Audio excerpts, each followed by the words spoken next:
why prophecy matters? Prophecy matters because, number one, it builds faith. Yes. Wat is daai scripture? Romans 10, eh? Let me get the scripture. I think Romans 10. Is it Romans 10, the 17, I think? Is it?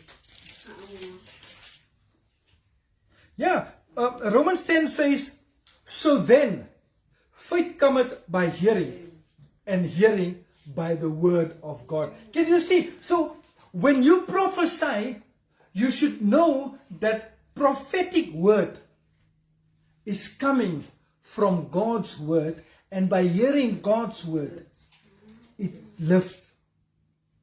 That is why prophecy matters. So you need to keep on prophesying to yourself.